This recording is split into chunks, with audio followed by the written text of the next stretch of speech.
সিহঁতে হয়তো কৰা নাই বুলি কৈছে, তাৰমানে কৰিছে। মই কি কৈছে ইহঁতৰ কথাটো সেইটোৱে, কৰা নাই মানে কৰিছে, কৰিছে মানে কৰা নাই, ভাত খাইছে মানে খোৱা নাই। তদন্তৰ কাৰণে ভয় খাইছে নেকি চাগে? এইটো তদন্তটো 100% হ'ব। কোন জড়িত আছে, আপচু জড়িত আছে না কোন জড়িত আছে, এইটো তদন্ত পিছত ওলাব। কথা এটাই মই কৈছো, ভাত খাইছে, খাইছে বুলি কৈছে না, সি খোৱা নাই, তাৰমানে কৰা নাই বুলি কৈছে, তাৰমানে কৰিছে। যদি কৰিছে বুলি ক'লে হয় এইটো কৰা নাই, বিপৰীতটোৱে কৰে, হা বিপৰীতটোৱে একদম শব্দ এটাই। সাৰেণ্ডাৰ ৱেলফেয়াৰৰ কাৰণে আজি মিটিং মাতিছে, ময়ো আহিছো, ভাল লাগিছে। বহুত বছৰ পিছত মই ইহঁতক লগ পাইছো যে চাৰেণ্ডাৰ NDFB হিচাপে ইহঁতে চৰকাৰীভাৱে কি সুবিধা পাইছে পোৱা নাই, সেইটো গোটেই কথাটো মই লিখিতভাৱে মোক দিলে ভাল হয়।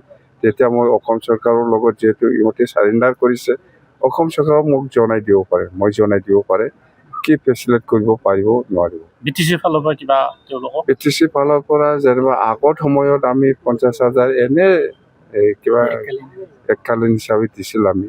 এতিয়া ইহঁতে লিখিতভাৱে নিশ্চয় কিবা এটা দিব, ইয়াৰ ওপৰত আমি চিন্তা কৰিম বা ব্যৱস্থা ল'ম। ডিফেন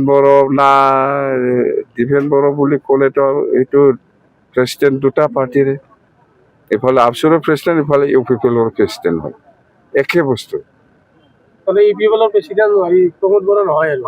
প্ৰমোদ বড়োটো জিৰণি লৈছে না, এতিয়া আপাতত ডিফেন বড়োক চলাব দিছে।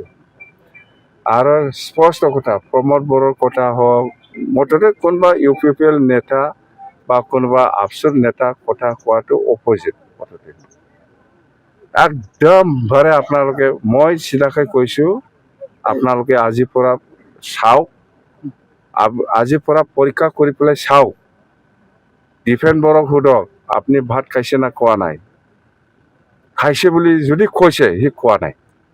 BTC এছেম্বলি তেওঁলোকে উপস্থিত থকা নাছিল। ইহঁতৰ মতলবটো ST-কৰণৰ লগত কোনো সম্পৰ্ক নাই, এনে নামতহে ST দিব নালাগে, কচা চংচি বা 6 জনগোষ্ঠীক বা আদিবাসীক ST দিব নালাগে, এইটো নামতহে। আচলতে ইহঁতে আমি BPF যে চৰকাৰ চলাই আছে এইটো সহ্য কৰিব পৰা নাই। 5 বছৰ